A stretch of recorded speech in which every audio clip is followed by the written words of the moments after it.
Sa panahon ng mabilis na impormasyon at kaliwat kanang balita, kailangan mo ng isang channel na mapagkakatiwalaan, diretsyo at para sa bayan. Ito ang Balitang Pambansa, ang iyong bagong tahanan ng mainit na issue, tunay na impormasyon at mga balitang hindi mo dapat palampasin. Mula sa mga trending na kaganapan sa social media hanggang sa mga seryosong isyong pambansa. Bantay kami sa bawat sulok ng bansa para sa iyo. Hindi lang basta chismis, kundi validated news, mga impormasyon na may batayan at mga kwento ng tunay na buhay Pilipino. At kung gusto mong laging nauuna sa kaalaman, huwag kalimutang mag-like, mag-share at higit sa lahat, mag-subscribe. Dahil sa Balitang Pambansa, balita mo, boses mo, bayan natin ito.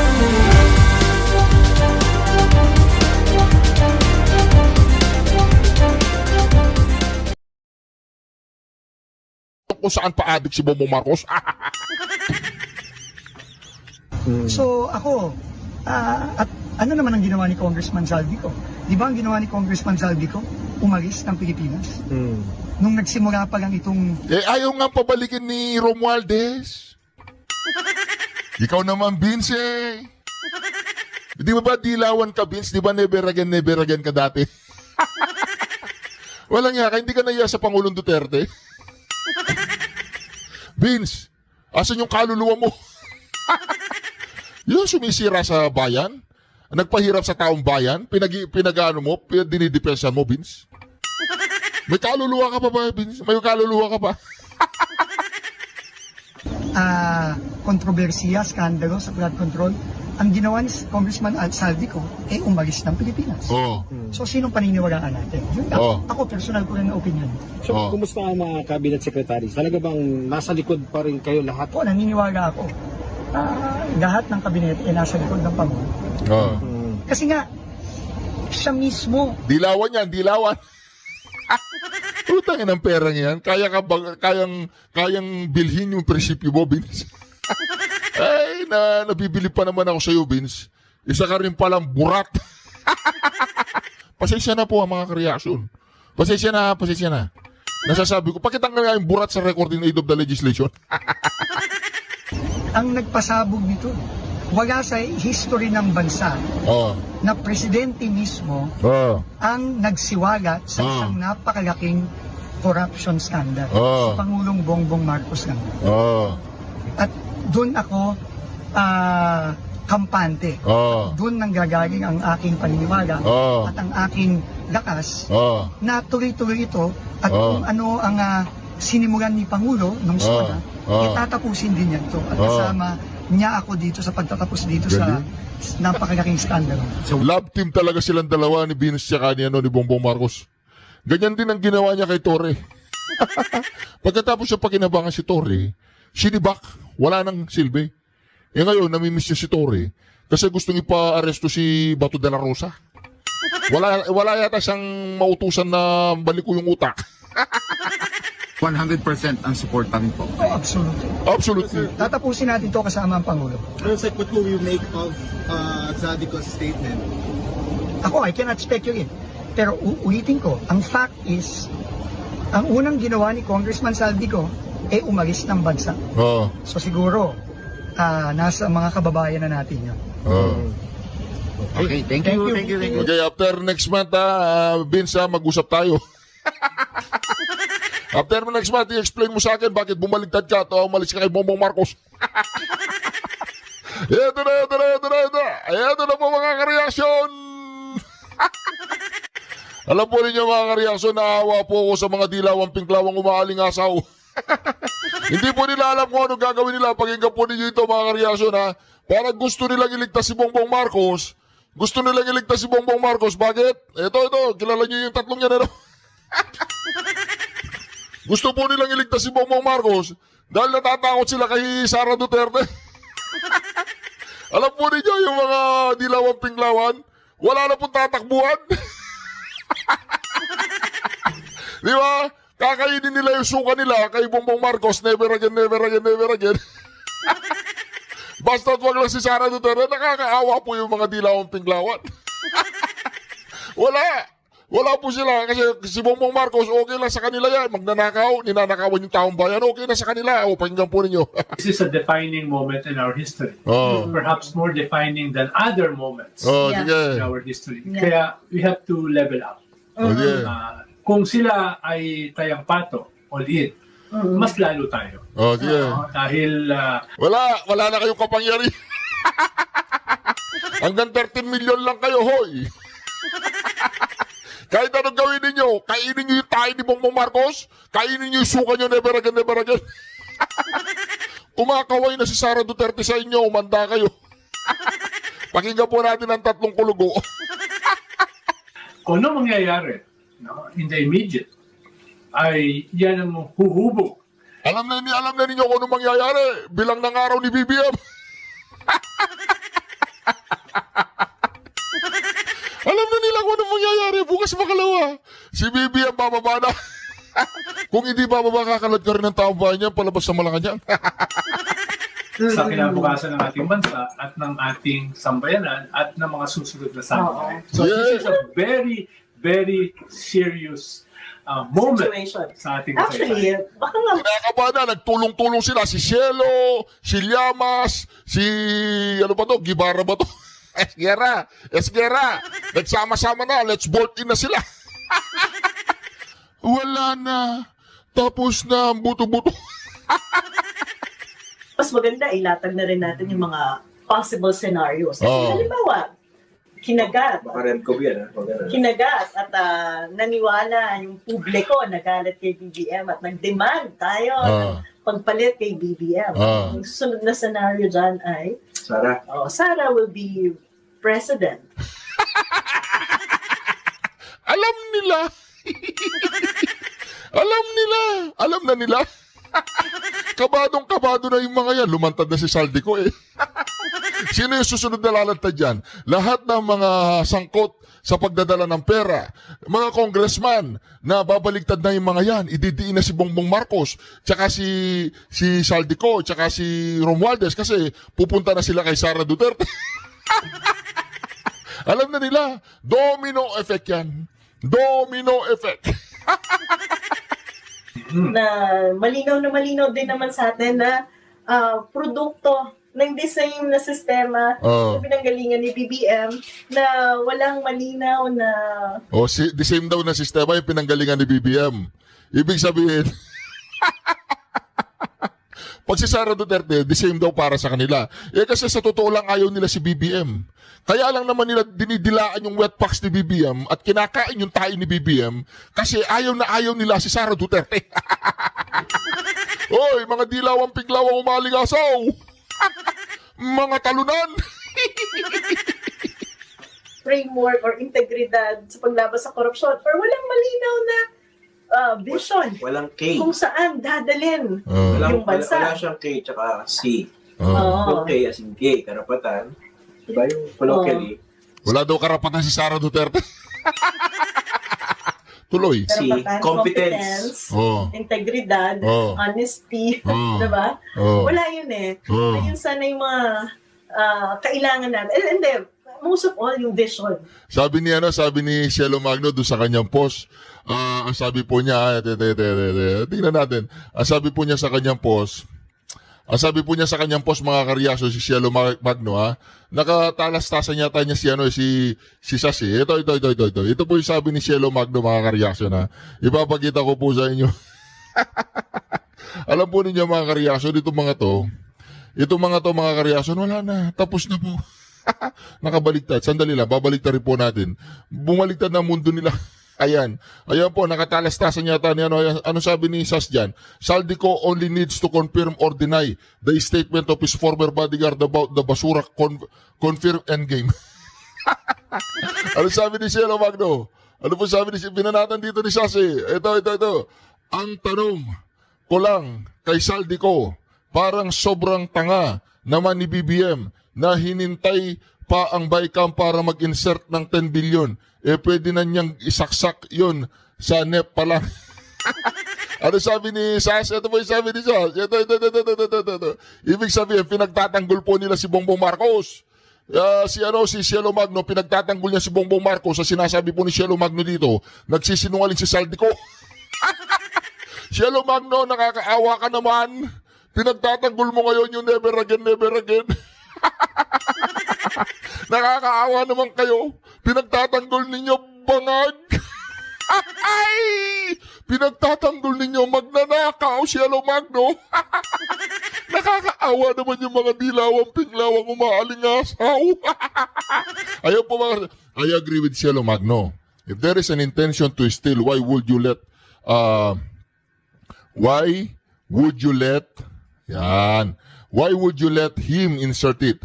Why not put in the national budget from the start before BICAM? It's okay to steal something bright. Something bright. Yung original yan. Ayan. Ano sabi niyan? I agree kay Cielo Magno. Yan. Di ba mga karyaso na mabasa po ninyo?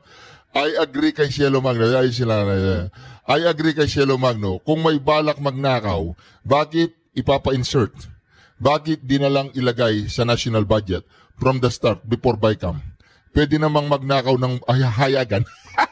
Insert nga, secret nga yun. Insertion nga yung tawag doon. Ikaw naman, Cielo. Si Cielo Magno, mga kareaksyon, siya po yung dilawang profesor sa UP yata. Ay, siya po ang dilawang profesor sa UP na kung saan mga kareaksyon, kinakain po niya ang kanya suka ngayon. Dinidilaan po niya ang wet box ni Bongbong Marcos. Marami pa silang banatan Saldi concern. Hi, Kakamping. If Lenny were president, do you think the tourism industry would have not collapsed in 2024 given that the major factor wala akong pakalam dyan. Alam po ninyo kung si Kiko Masin ang vice president ngayon, matagal na po natanggal si Bongbong Marcos. Kung si Kiko Masin po ang vice president ngayon, matagal na pong natanggal si Bongbong Marcos sa kamay ng mga dilawang pinklawang umaalingasaw. Pakinggan po natin ito. Pakinggan po natin ang usapan nila. Saan ba talaga dadalhin yung bansa? Yan. Diba? And then the other scenario is military junta. Military junta. Wala kami pagkalam sa militar. Huwag kayong makialam. Oy, Browner, hindi namin kayo kailangan na huwag na kayong makialam sa people power. Kaya na naman taong bayan yan. Kaya na ng taong bayan. Oy, meron pa mga ka-reaction meron pa pong kumakalat na balita ngayon. Sabi po ni Madam Lauren Badoy dun sa post na sa kanyang intel, marami daw ang mga pagsabog sa mga mall, sa mga park, sa mga paaralan, kung saan mga ka-reaction na pagsabog. Kaya pag may sumabog, alam na po natin kung sino nagpasabog.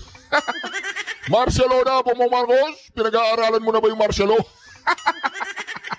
Pinag-aaralan mo na yung Marcelo, Bongbong Marcos? Pinag-aaralan mo na. Mga kababayan, saglit lang bago ko basahin itong report ng Manila Traffic Bureau. Dahil nga po sa mga naging pahayag ni dating Congressman Saldico, ito po ang reaksyon ng DOJ. Ito, may reaksyon na po sila. Kinukumpirma po mga kababayan ng tagapagsalita ng Department of Justice, Attorney Polo Martinez, na nakikipag-ugnayan na po ang pamahalaan sa Interpol para mahanap ang nagbitiw na kongresista na si Saldico na umano'y nagtago matapos maglabas ng isang video na naglalaman po ng mabibigat na paratang laban kay Pangulong Bongbong Marcos at dating House Speaker Martin Romualdez. Ayon po kay Attorney Martinez, i-check po nila at i-authenticate ng DOJ ang kumakalat na video kung saan sinabi ni Ko na natatakot siya para sa kanyang buhay at maglalabas umano ng mas marami pang irregularidad na kinasasangkutan po ng ilang matataas na opisyal ng pamahalaan. Sinabi naman ng mga otoridad na tuloy-tuloy po ang international na paghahanap kay Ko. Patunay na seryoso po ang sitwasyon at patuloy pang umiinit ang kontrobersya habang nagpapatuloy po ang investigasyon. Ayun, ngayon gustong-gusto na po nilang pauwiin ito pong si Saldico dati ay parang ayaw. Sa bahagi po naman ng ICI, ano naman ang kanilang reaksyon sa mga naging pahayag na ito ni Congressman Saldico? Ito po, may boses ba tayo? Iparinig na natin. Ayan, wala ba? Statement lang daw po. Ito po tumanggi munang magbigay po ng komento ang Independent Commission for Infrastructure sa naging pahayag po ni Congressman Saldico kung saan idinadawit niya sina Pangulong Bongbong Marcos at dating Speaker Martin Romualdez ukol daw po sa 100 billion pesos insertions sa 2025 national budget. Ayon po kay Brian Kate Osaka, maingat na nire-repaso po ng ICI ang mga salaysay ni Saldico. Yan po. Nakikita niyo po sa inyong mga telebisyon. Ay, nako. Ano po resulta niyan? Ano po ang resulta niyan dahil po sa matinding mga usapin ng korupsyon sa ating bansa? Nagkaroon po ng survey ang SWS. Ito po, ibahagi na natin sa inyo. Umaabot daw po ng, ganito na ba katindi, no? Ganito talaga ang epekto sa taong bayan. Mantakin nyo, umaabot na raw po sa 84% ang naniniwalang talamak na po talaga ang korupsyon sa pamahalaan. Sa pinakabagong datos po ng Social Weather Station na sinagawa po sa mga taga-National Capital Region, Bulacan, Cavite, Laguna at Rizal, ang naniniwalang napakarami, mga kababayan, napakarami ang korupsyon sa pamahalaan. Ang Mega Manila Survey isinagawa po October 19 to 22, October 19 to 22, taong kasalukuyan. Kalaki po ng paghahambing sa long-term corruption perception data mula pa po noong taong 2000. Isinagawa po ang survey sa 600 respondents at meron itong margin plus 4, plus negative 4 margin of error.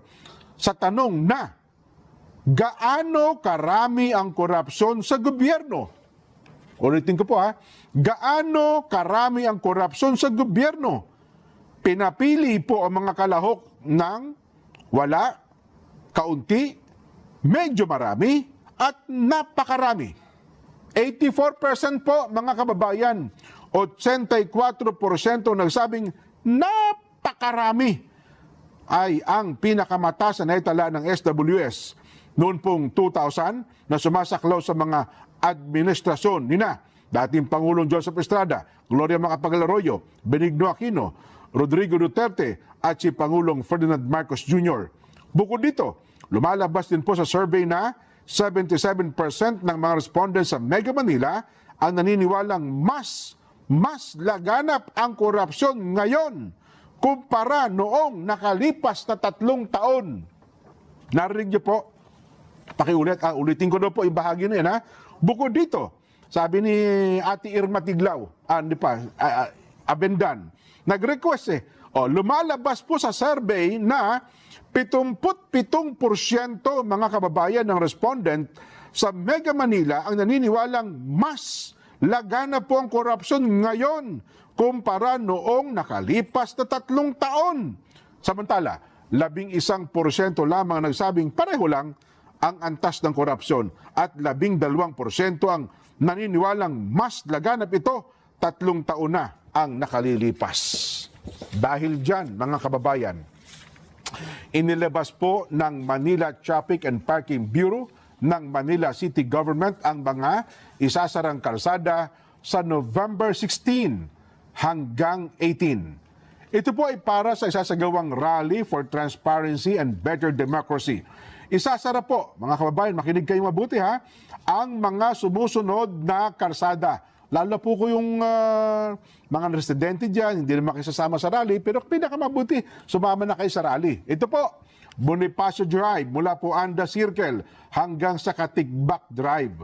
Katigbak Drive at South Drive, Independence Road, P. Burgos Avenue, mula po Rojas Boulevard hanggang sa Round Table o Maria Orosa.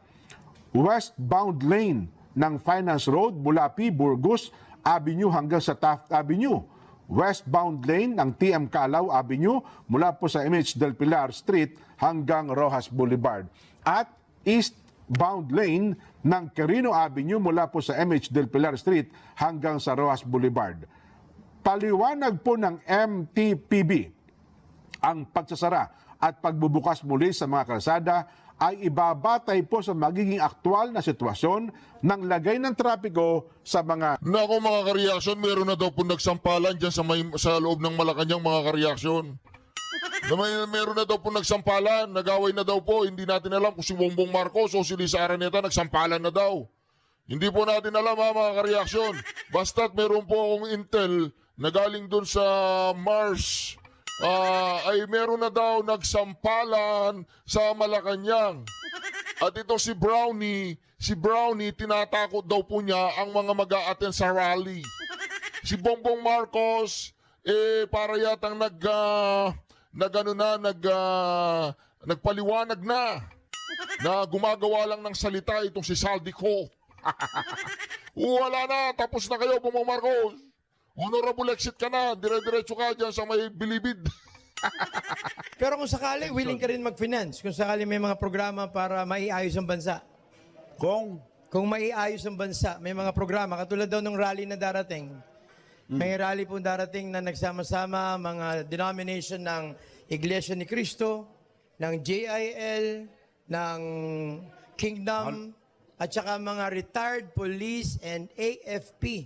Magsasama-sama daw sa Malacanang, Luneta, lahat po ng mga puntos doon at baka magkaroon daw po ng possible entry sa Malacanang pagka nagkagulo. Posible yun. Ano pong opinion nyo doon? Dahil galit na galit na taong bayan. Posible yun. Kung sakaling mababa naman si Pangulong Marcos, ano pong sa tingin nyo? Sino ang iniisip nyo na dapat pumalit sa kanya, tumuloy ng pagpapatakbo ng bansa natin? Meron po ba kayong napupusuan? Wala akong alam na papalit dahil sa laki ang ating problema. Ang suggestion ko lang, kung bababa si BBM, which is the honorable exit, wag na niyang antayin, galit ng tao, wag niyang antayin, magalit pa uli mga tao, baka mapalis siya kagaya ng tatay niya. Baka mas masahol pa. So, I would suggest again, more honorable